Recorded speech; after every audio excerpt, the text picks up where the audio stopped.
Merrimack Public Library is truly second to none. Yvette Kauser and her team at the library are knowledgeable, helpful, and seem to truly love their job. In just a few moments, you're going to meet Kathy Walter, who is the head of youth services at the library.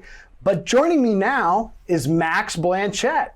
Max is the head of adult services at the library. Max, thanks so much for being here. Thank you for having me. It's always a pleasure. I'm psyched that the library is taping this episode of This is Merrimack because I actually have a Merrimack Public Library card, which is not just a card to sign out books and media and everything else that's there. I see this as a fan club card to everything that you guys do. I love that. Yeah, so I think anyone who's watching this, any resident, grab a library card if you don't have one already. Become a fan of the Merrimack Public Library. Max, thanks so much for being here. We're still dealing with the pandemic right now, and what I'd like to know is how is the library, how can folks access library resources during the pandemic? Yeah, well, the most important thing to know is that, of course, we are open. We're open between Monday through Friday from the hours of 10 to 6:30 at night. Friday, we're only open until 4:30, and then Saturday, 9 to 12:30. We close between the hours of 2 and 3 for midday cleaning, and also because for our part-timers, that's a nice time for the shift change to go on. And we're constantly amending our procedures just to see, are things working? What can we do better? So it's a really good time to touch base and just see what's happening with the day and how we're going to come about that second half of it so that our patrons get a wholesome experience while still being safe while they're in the library. The one thing about being safe in the library is that there are still people who don't feel comfortable doing that, which is, of course, totally fine. We want to respect that comfort. So, of course, we're offering curbside services. Pull up to the library, give us a call. We'll run your items out to you, whether it be your books, your media, your print. And then we're also trying to build out a lot of our virtual library just to give people access to all the library resources from the comfort of home. Tell me a bit more about the curbside pickup and how that works. Just because we're at town hall, I see people using the resource as well. Can you just sort of explain the process a little bit about how to, how they could find the book they like and then what the curbside process is like? Yeah, so originally when we first closed down, when the pandemic first hit and really everyone was affected by it, the businesses were shut down, the library closed pretty soon.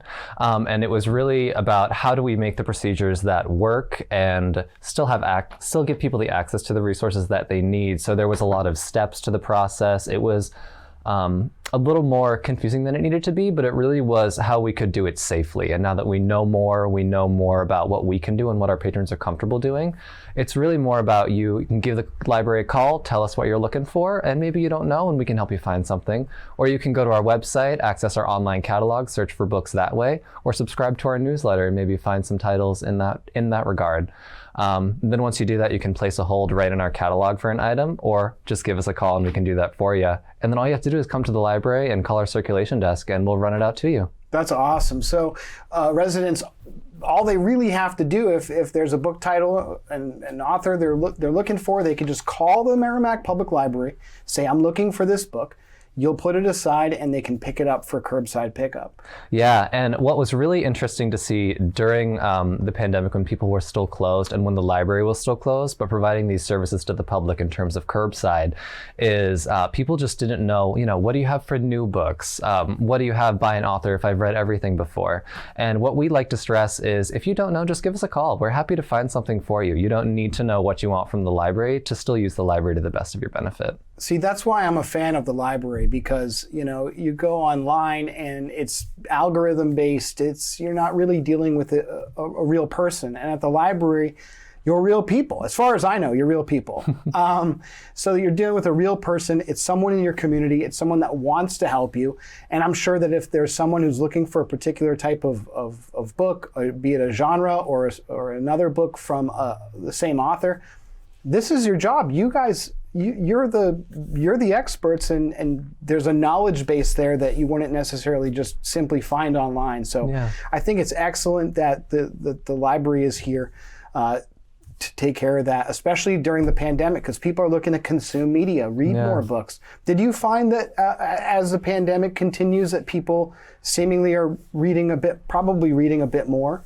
They're reading more. What's been very interesting to see is the types of things people are reading. A lot less, true crime, a lot more stories that reinforce that general ease of life. We're seeing a lot more juvenile nonfiction because of all of the remote learning that's going on, and it's been really good to be the pillar of the community to support that. We've been seeing a huge spike, of course, in our digital resources because those are a little more immediate than getting in your car and driving down. But really, we're just happy to fill the need that the community has. Yeah, I noticed that. You had mentioned that to me last week when we were talking about taping this show. You mentioned that there's changes to the services, during the pandemic. And you mentioned the digital use. Can you tell me about how the computer use is different? It is different, yeah. So we are open to the public, of course, but just to make sure that everybody has equitable access to the services that we provide. Right now, we're limiting the amount of time that people can spend using the computers because we only have half of our capacity, just because we have to make sure that people are still socially distant while they're using them. So we're currently limiting computer use to 2 hours per day, which so far has been absolutely fine to fit the needs for everyone who comes in to use them.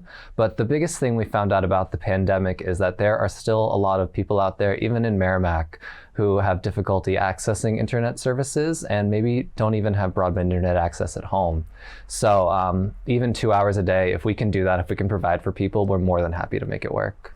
Are late fees different now during the pandemic? Yes. Right now, late fees are suspended, and it is important to know that that's only fees on late fines. Things, if an item is misplaced or there's an item that maybe is a little more damaged and you're looking to incur the cost on that, that, of course, is the same as it's always been. But late fees are completely waived right now. All of our items are being quarantined for at least 72 hours. So we don't want anybody's account to accrue fines while they're still in our possession because they're being quarantined. That's great. So a Merrimack resident could sign out a book, sign out a movie, and maybe if they don't have too much to do during the pandemic, they can hang on to that book for a little bit longer because there's no late fees right now. Yeah, unless somebody is waiting for it. Okay, sure. But what generally happens is, our loan periods for things like books are 2 weeks. So someone takes out a book for 2 weeks, and then they return it, and it will sit in our quarantine area for at least 72 hours. Of course, with the recent holiday of Thanksgiving, we were closed for about 3 days, so that process was a little backed up. But and then we'll have patrons call and ask, I still see this item on my account, and it's just a really nice. Makes us feel really good to be able to say, don't worry about it. I'm sure it's here. We're going to look for it, but no fines are accruing. It's just that has to stay in our quarantine area because that's what we're doing right now, just to ensure the safety for the next person who gets that item. Okay, so maybe not hang on to the book for too much longer because someone might be waiting for it because people are looking for things to do. That's great. Yeah. Has the library added new services during the pandemic? Yes, we've added a lot of new services in addition to amending our current services through ways like curbside and just making our digital services like our catalog more available. We've added a new remote printing service called Print, so people can print from the comfort of their home, send their jobs to the library, and then give us a call, we'll run it out to you. You can pay with a credit card with that, which has been absolutely phenomenal in terms of people not being comfortable handling cash, which we've seen in the recent times. We've also added a new streaming service called Canopy, which for those of you who love Hoopla, it's basically Hoopla but for movies. There's a lot of independent films on there, a lot of documentaries, lectures, children's films, and it's all free with your Merrimack Public Library card. Some of the things we've also done is expanded the services that we currently have in terms of our digital landscape. Things like Ancestry Library Edition, which was built mainly to use in the library because of the way our servers work. We've expanded that access to be used in the comfort of home. And we've also expanded some of our other databases. There's more titles on our popular news bank database, and we've recently gotten a new driver's test database, just trying to really reinforce the idea that, if you're not comfortable coming into the library, you can get everything you need from the comfort of home. So you've added remote services to help people. You have curbside pickup. You've waived late fees on books. There's so much the library has done. I think you've done a phenomenal job with that. The whole team there has seemingly done a great job at that. Is there is the library running any programs for adults now that you have a limited capacity? Yes, so because of our limited capacity, we are not holding any programs in the building. Also because one of our meeting rooms is currently being used as our quarantine area for all of the returned items. But we are doing programs. We're doing them all virtually over platforms that our patrons are more familiar with. We run a book club every month. There are plenty of private book clubs that are still meeting as well that you can be a part of. And we're also doing a lot of one-off programs. Just next week, next Wednesday, actually, we have the Pontine Theater over in Portsmouth. They're going to do a virtual presentation for us. They do a lot of historical theater about old New England life. So they have a new performance that they're going to share with our residents, which is going to be truly phenomenal. And we have a mindfulness seminar coming up in January, and we have a lot more planned we're really excited about. Where could residents find that information if they'd like to know about these events that are happening? So all of the events that are happening are right on our website. You can go to our event calendar, or you can just scroll down to the bottom of our webpage. All of our most recent events will be listed there, and that will be for adults, for teens, for youth, and even for special events. Awesome. That's excellent. Max, I'm so happy that you're here today. I got to ask you, though, how long have you worked at the library? I have been there 2 years last month. 2 years. You have to have a favorite part about your job. I do have a favorite part about my job, and I'm very glad that you said we had a great team there, because the team is the thing I enjoy most about the library. We have a really good working environment, and everybody in the library really wants to help and really wants to give residences the resources and the service that they need. And it's really great to be a part of that environment and to be a member of leading that team. That's awesome. And I think I'm hoping that for those watching at home, take a chance to maybe get to know the folks that are down at the Merrimack Public Library, or at the very least, go to the website, start exploring and seeing what the library has to offer. Thank you so much for joining us today, Max. Thank you for having me. Well, that was an excellent conversation with Max Blanchette and his chat about the adult services at the Merrimack Public Library. And now we're going to get to know a little bit more about the services that are available to the youth here in Merrimack. And joining me is the expert herself. Kathy Walter is the head of youth services at the Merrimack Public Library. Kathy, so happy that you're here today. I'm so happy to be here talking about all of our programs and services for youth. Yeah, and I don't know if you heard, but I actually have a Merrimack Public Library fan club card.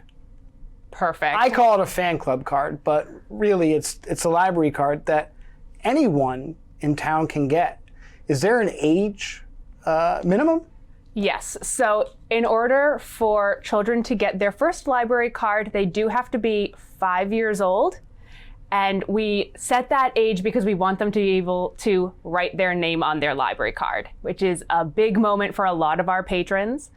And it's very exciting. And they run down the stairs to the children's room and proudly present their brand new library card. And then we always give them, some celebratory gifts. That's awesome. Well, I have a distinct memory of getting my first library card. I remember the first book that I checked out from the Manchester Public Library when I was about 5 or 6 years old. It was Ridiculous Nicholas. Have you ever heard of that book? I haven't, but I'd love to read it. That was most appropriate for me. I am Nicholas, so it was a joke book for kids, and that's what I picked out on my field trip to the Manchester Public Library. And you know what? Not much has changed. I would still go straight to that book. I know the library offers so many different types of programs for the kids here in town, and you're going to talk a bit about that, right? I am. And what type of programs do you have for the youngest group, and what's the age range? Yeah, so we have story times, and that's really for the youngest of our patrons. So our story times start right at birth, and they go just up skirting elementary school. So our story time session starts back up January 11th. And we will be doing all of our story times virtual again for the winter and spring. So we have 2 story times a week on our Facebook page at 10:30 in the morning on Mondays and Fridays. And then we are introducing a brand new story time Tuesday nights, which is called Sleepy Stories. And that's going to be a perfect mini bedtime story time on Tuesday nights. We also are on Instagram on Wednesday afternoons at 3 for an Instagram live story time.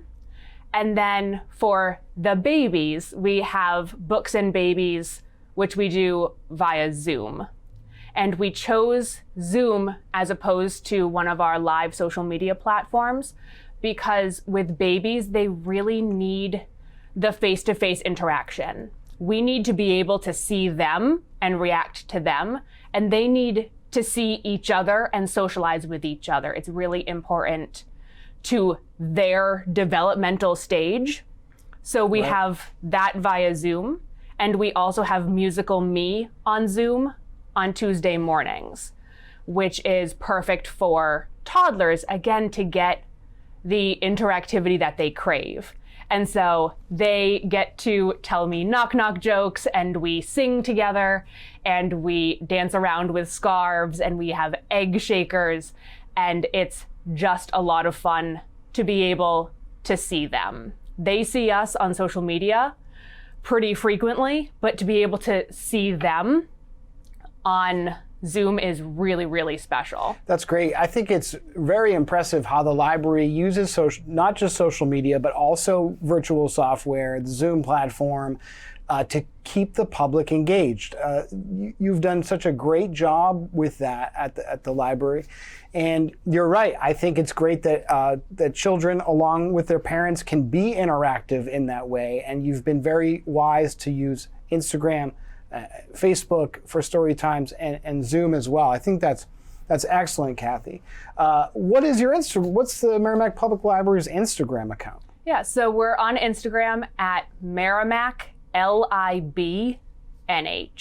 So it's like Merrimack, and then the first part of library, Merrimack Lib NH. So for those watching at home, you probably have your phone in your hand right now. In fact, you may have been scrolling through social media. Stop at Instagram and follow the Merrimack Public Library, because they may very well have a program that your child could very well be interested in that you otherwise wouldn't have known about. So follow, once again, Merrimack LIBNH. Awesome. So that's the programs that you have right now for the kids, the youngest of the group of littles. Kids here, the littles. How about for elementary or maybe middle school, or am I getting too far ahead of myself? Nope, that's perfect. So once you get into school, we find that weekly programs are a little bit too much. And so our elementary and middle school and high school programs run on a monthly basis instead of a weekly one.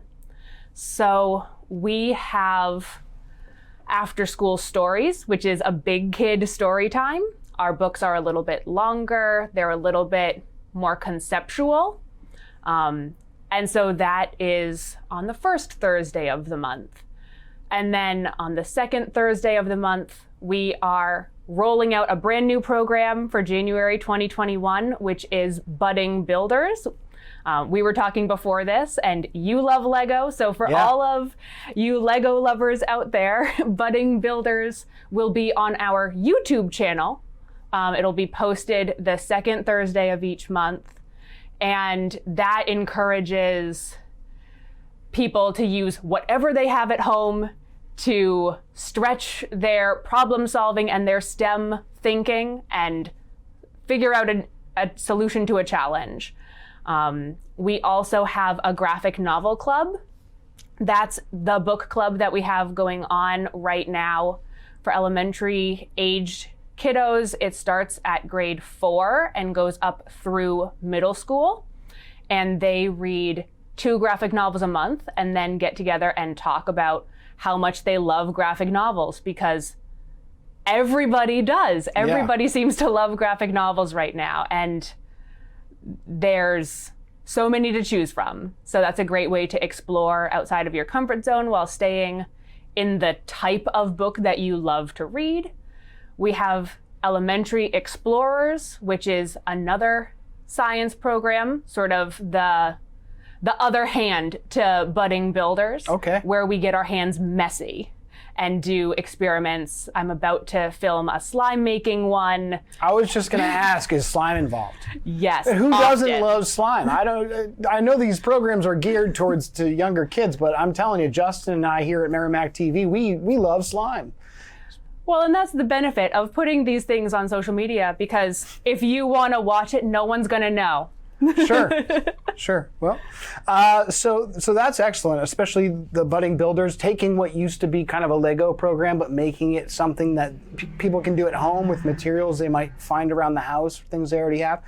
That's excellent. So that's more of like the middle range. Yep. Now, how about the older kids? Yeah. So we have, for upper elementary school, we have an art club that's starting, again, brand new January 2021, an art club that's going to explore different ways of making different styles of art. We also have a junior art show that's open to all ages of youth, and you can take a picture of your art and submit it to us. And then we have a virtual art gallery where we are collecting all of our art submissions. And we have a tween baking challenge, which is running every month, which has been a lot of fun to watch. So every month we put out a theme.